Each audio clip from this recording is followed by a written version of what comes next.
Սիրելի ժողովուրդ, Մալաչա Սեբաստիա վարչական շրջանի սիրելի բնակիչներ, Հայաստանի Հանրապետության հպարտ քաղաքացիներ, ողջունում եմ բոլորին։ Ժողովուրդ ջան, նախընտրական քարոզարշավը մոտենում է իր եզրագծին եւ մենք պետք է կոնկրետանանք մեր հետագա անելիքների վերաբերյալ։ Ես ուզում եմ նորից ընդգծել, որ առաջկա մեր անելիքը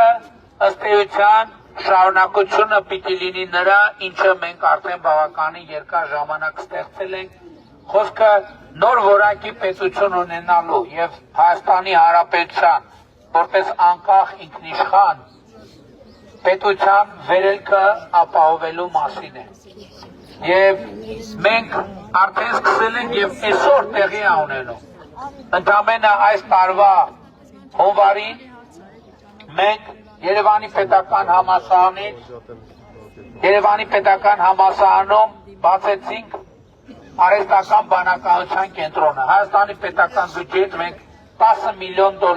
դոլարով Երևանի պետական համալսարանի համար սուպեր համակարգիչ գնեցինք եւ արհեստական բանականության կենտրոն ստեղծեցինք, որը հասանելի է այսօր մեր երկրի ամբողջ գիտական եւ կրթական հանրությանը։ Հենց այսօր Գագարինում տեղի է ունենում արհեստական բանականության առաջին գործարանի բացումը Հայաստանի Հանրապետությունում։ 70 միլիոն դոլարի ներդրում։ Հունիսին կեսերին, ամենաուշը կեսերին հունիսի մեջ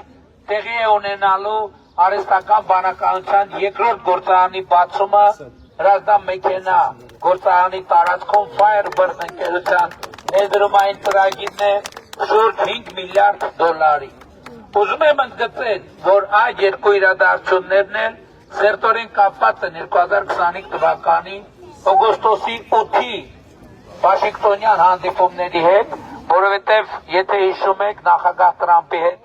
մենք նաև երկով ձևաչափով երկու փաստաթուղթ ստորագրեցինք, մի քանի փաստաթուղթ ստորագրեցինք, այդ թվում տեխնոլոգիաների եւ արհեստական բանականության ոլորտում համագործակցությունը։ Եվ տեսեք, մեր նաև գործողությունների արագությունն է փոխվում։ Մի տարի չի անցել, դեռ օգոստոսի 8-ից մի տարի չանցած Հայաստանում արդեն 2 հատ արհեստական բանականության գործարան է կառուցվելու։ Արհեստական բանականությունը այնա, ինչ որ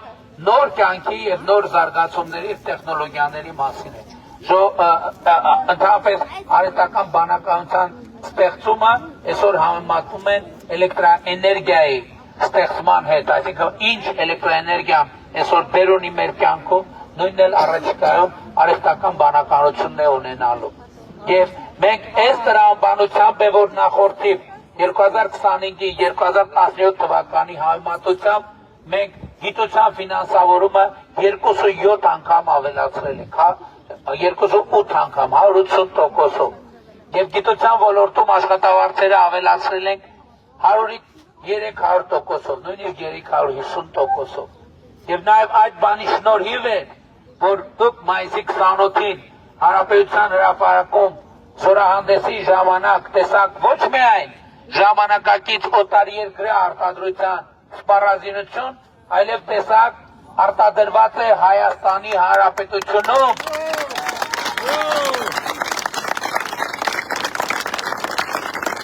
Եվ որ շատ կարևոր եւ ուրախալի է, այդ սպառազինությունը արդեն դուրս է գալիս միջազգային շուկա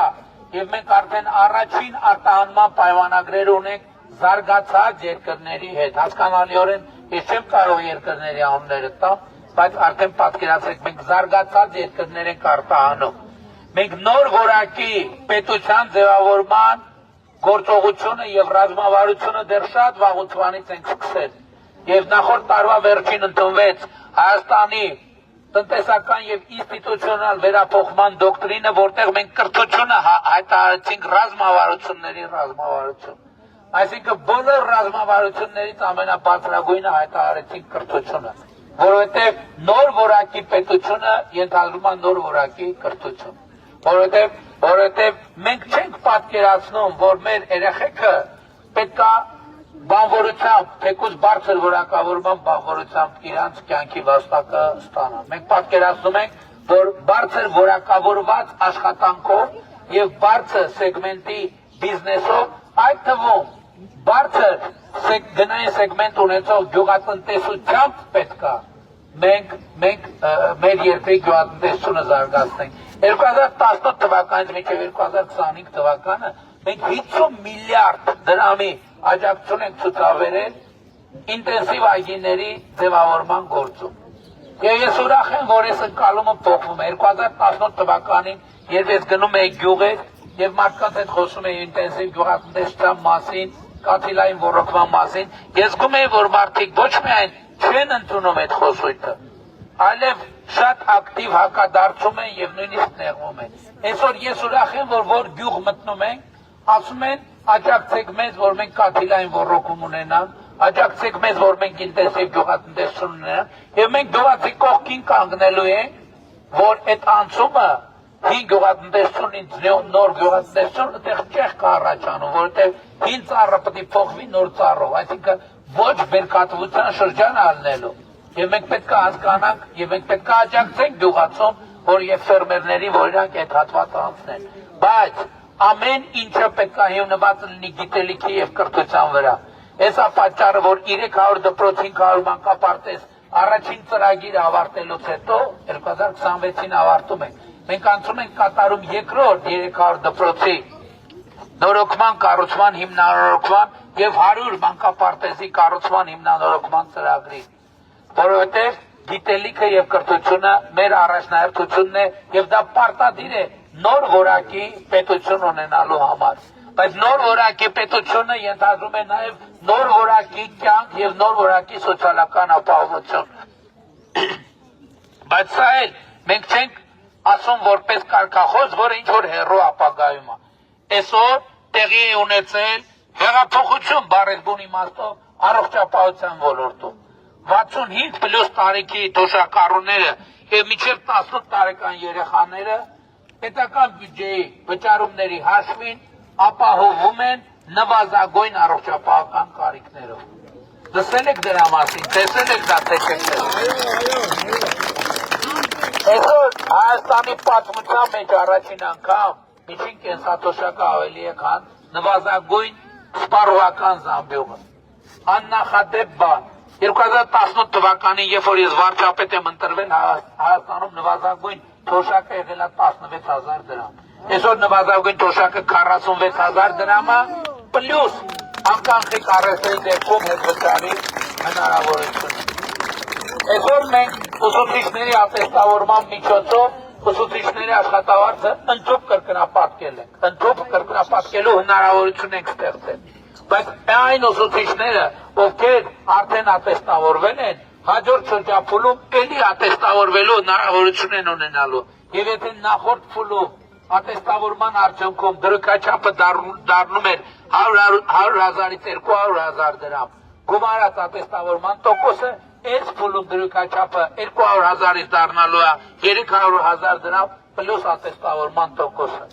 2018 թվականից ժողովուրդ ջան, մենք մի միլիարդ դոլարի աջակցություն ենք ցույց տվել տարբեր ծրագրերով, տարբեր քաղաքացիների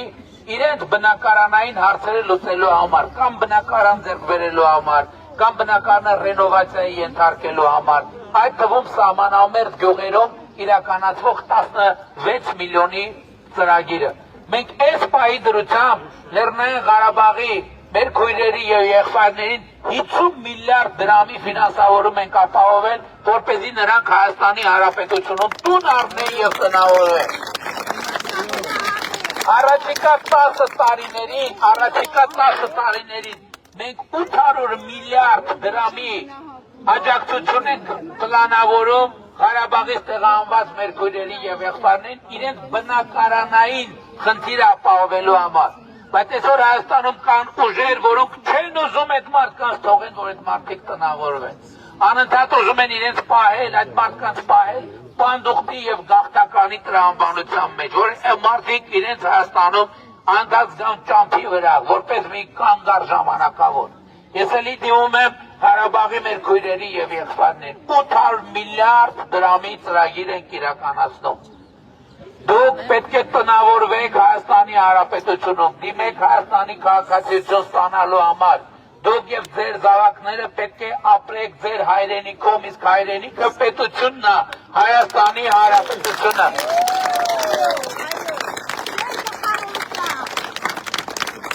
Նոր որակի պետություն եւ պետության վերել։ Ահա, էսա մեր բարձրագույն խնդիրը։ Բայց որպեսզի դա տեղի ունենա, ժողովուրդ ջան, այն ինչ որ հիմա տեղի ունեցել, տեսեք, օգոստոս, ես խոսում եմ արհեստական բանականության, գործարանների ստեղծման մասին։ Հրազդան մեքենա գործարանում իրականացող ծրագիրը Միացյալ Նահանգների փոխնախագահ եկավ հայտարարեց 5 միլիարդ դոլարի ներդրումային ծրագրի մասին է խոսքը։ 5 միլիարդ դոլարի։ Տրիպ նախագիծն է իրականացվում, որը այդ թեման էլ փակվեց, ժողովուրդ ջան, հոգիներս կերան։ 5 տարի հոգիներս կերան։ Բայց ինչու կերան։ Միջանցք են խոստացել, միջանցք են տալիս, միջանցք են խոստացել, միջանցք են տալիս։ Ի վերջո թուղթը նախաստորագրվեց եւ հրապարակվեց, որտեղ ասում է, որ տրիպ նախագծի նախագիծը իրագործվում է Հայաստանի ինքնիշխանության, տարածքային ամբողջականության, իրավազորության հիման վրա։ Տրիպ նախագծի շրջանակներում Հայաստանի Հանրապետությունը պահպանում է լիարժեք իր իրավազորությունը մաքսային սահմանային գործառույթների նկատմամբ։ Եվ դեռ այս ամենին քիչ է միատել նախադասություն ավելացրին, որ ընդհանրապես թեմա չլինի, որ Հայաստանի Հանրապետությունը պահպանում է իր լիարժեք ինքնիշխանությունը, տարածքային ամբողջականությունը, իրագործումը տրիպ իրագործման նախագծի բոլոր գործիների նկատմամբ, որը մեկը տեղ չունեն ասի, այնտեղ մի հատ կոշիկի տեղ կա 42 ռազմերի, այդ 42 ռազմերի կոշիկի տեղը բան են տվել, միջանցքային կոշիկ է դա այդ տեղ իրավազորությունը սահմանափակված է, ավելին ասեմ, այդ հարավում երկաթուղ ենք մենք ունենալու, բայց նաև հյուսիսային երկաթուղու շուրջ զուտ զարգացումներ են գնում։ Պարզվում է, որ արևելքից արևմուտք ամենակարճ ճանապարհը անցնում է Հայաստանի հյուսիսով։ Մասնավորապես Տավուշի մարզ, Լոռու մարզ, Շիրակի մարզ։ Եվ այսօր արդեն ներդրումային քննարկումներ ենք ունենում առաջինը բեռնատար մեքենաների համար հյուսիսով վճարովի ճանապարհ բացելու համար։ Սա միլիարդների եկամուտներ է Հայաստանի Հանրապետության համար։ Պլյուս մենք առաջիկայում լրջորեն զբաղվելու ենք հյուսիսային երկաթուղիով, ովքեր չգիտեն ասեն, որ այդտեղ շատ մեծ խնդիր կա Հաղարդային գյուղի հատվածում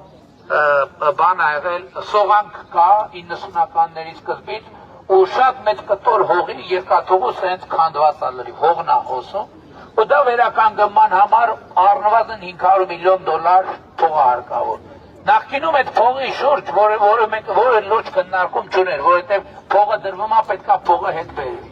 Հիմա ծրագիրը փոխվել է հետևյալ տրամաբանությամբ։ Իջևան հրազդան երկաթուղին ընդհանուր մոտենում է Լերմոնտովո գյուղի հատվածում Վանաձոր գյուղի երկաթուղի ճյուղին եւ այդտեղ 6 կիլոմետրանոց հատված կա։ Այդ երկու հատվածը, որ մենք կպցնենք իրար, մենք ստանում ենք արևելքից արևմուտք ամենակարճ երկաթուղի եւ այդ դեպքում այդ $500 միլիոն ներդրողներ հաստատ կգտնվեն։ Մենք գնալու ենք այս ճանապարհով, բայց ինչ է ասում։ Տեսեք, այդ արհեստական բանականության գործարանները այսօր արդեն բացվում է, իսկ օգոստոսի 8-ին Վաշինգտոնում արհեստական բանականության շուրջ համագործակցության հուշագիրը ստորագրվեց եւ խաղաղության հաստատման մասին հռչակագիրը ստորագրվեց։ Այսինքն նույն օրը երկու բանը տեղի ունեցավ։ Ես նկատի ունեմ, որ նոր որակի պետության ստեղծման համար անհրաժեշտ է, որ խաղաղությունը դառնա ինստիտուցիոնալ, խաղաղությունը շարունակվի ոչ միայն գոյություն ունենալ, այլև ուժեղանա եւ հարատևի։ Սրա համար այսօր ինչ որ ասեցի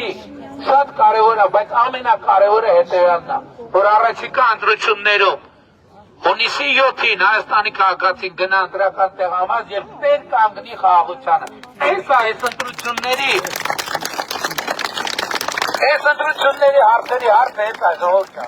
Մնացածը շատ կարևոր է իհարկե, բայց կա կուլմինացիա, չէ՞ որ կարևորներից կարևորը։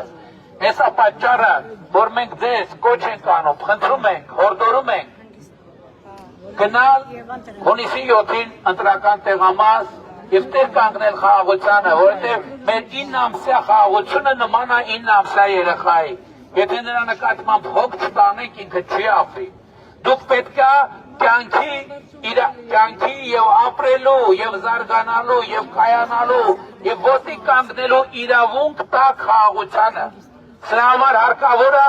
գործել հետևյալ տրամաբանությամբ։ 2026 թվականի հունիսի 7-ին անպայման գնալ ընտրական տեղամաս եւ գործել հետևյալ տրամաբանությամբ։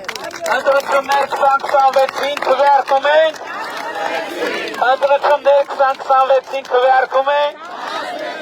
Ընտրություններ 2026-ին քվեարկում ենք։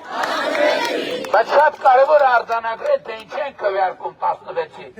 որովհետև սա իշխանության աթոռի պաշտոնի կռիվ չի։ Սա պայքարը հանուն պետության, սա պայքարը հանուն անկախության, սա պայքարը հանուն ապագայի, սա պայքարը հանուն խաղաղության եւ հետեւաբար 2026 թվականի հունիսի 7-ին 16-ի օգտին քվեարկելը պիտի նշանակի, որ խաղաղությանը տեր ենք, որ պետությանը տեր ենք, որ անկախությանը տեր ենք, որ ապագային տեր ենք։ Եվ շատ կարևոր է, որ այս բոլոր դարակազմի հարցերին եւ խնդիրներին եւ իրավիճակներին տեր կանգնելու խնդիրը պետք է լուծի մի մարդ, ընդամենը մի մարդ։ Այս շատ կարևոր է, մենք այս իհարկե ժողովրդի եւ բոլորի խնդիրն է, բայց շատ կարևոր է, որ ոչ մեկ չխուսափի, ոչ մեկ չփորձի մեզանից ընդհանուրի մեջ տարալուծվել, ասել այդ բոլորին նա իմը չի։ Այսա պատճառը, որ մենք ասում ենք, որ այս բոլոր ծնջուկների վերաբերյալ որոշում պետք է կայացնի մի մարդ, այս բոլոր բարդ հանգույցները պետք է հանգուցալուծի մի մարդ, պատկերացնում եք, ընդամենը մի մարդ, եւ այդ մեկ մարդը դու ես, եւ այդ մեկ մարդը դու ես, եւ այդ մեկ մարդը դու ես, եւ այդ մեկ մարդը դու ես, եւ այդ մեկ մարդը դու ես, եւ այդ մեկ մարդը դու ես, եւ այդ մեկ մարդը դու ես, եւ այդ մեկ մարդը դու ես, եւ այդ մեկ մարդը դու ես, եւ այդ մեկ մարդը դու ես, եւ այդ մեկ մարդը դու ես։ Ես ուզում եմ տեսնել այդ մեկ մարդու ձեռքը վեր պարզած, վեր բարձրացած, եւ այդ մարդկանց հավաքական ամբողջությունն է, այդ մեկ մարդկանց հավաքական ամբողջությունն է, որ կոչվում է Հայաստանի Հանրապետության հպարտ, արժանապատիվ եւ պետականատեր ժողովուրդ։ Եվ ուրեմն ընտրություններ 2026-ին քվեարկում ենք, ընտրություններ 2026-ին քվեարկում ենք, ընտրություններ 2026-ին քվեարկում ենք, որովհետև պետության Անկախությանը, անկախությանը, ապագային, խաղաղությանը, Մալացյալ Սեբաստիային, Երևան մայրաքաղաքին, Հայաստանի Հանրապետությանը, փառք նահատակների եւ կեցե Հայաստանի Հանրապետություն։ Սիրում եմ բոլորին։ Սիրում եմ բոլորին, հպարտանում եմ բոլորով եւ խոնարհվում եմ ժողովրդին։ Խոնարհվում եմ։ Ես այսօր ամենակարևոր իրադարձությունը այսօր երեխաների պաշտպանության միջազգային օրն է եւ եկեք բուրըն ծափերով մենք ողջունենք մեր երեխաներին եւ պարտավորվենք նրանց առաջ որ այս ընտրությունների արդյունքներով մենք անշրջելի ենք դարձնելու այն որ մեր երեխաները ապրելու են եւ ապրում են ազատ, երջանիկ, զարգացած, խաղաղ, բարեկեցիկ, անվտանգ հայրենիքում, այն է Հայաստանի Հանրապետությունում, փառք նահատակներին եւ կեցցեք Հայաստանի Հանրապետության երեխաները։ Շնորհակալ եմ շատ, շնորհակալ եմ։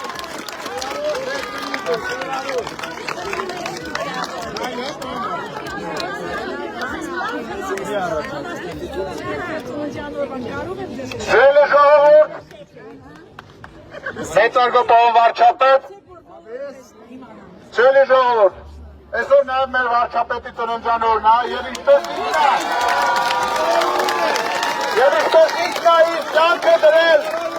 Սոսերանին մեր ժողովրդի համար, մեր ժողովուրդը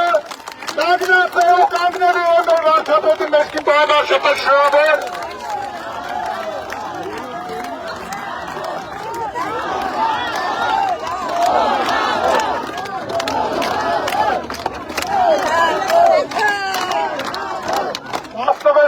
Պարզա ինչ է նշանակում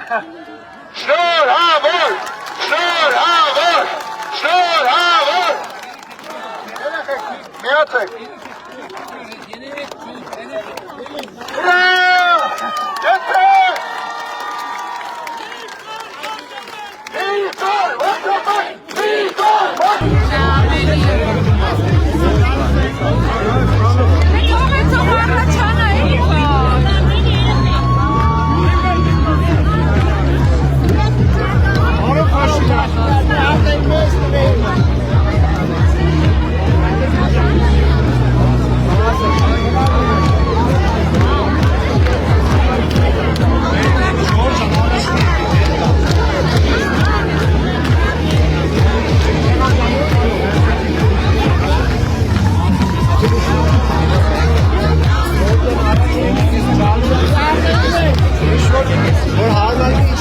Gracias.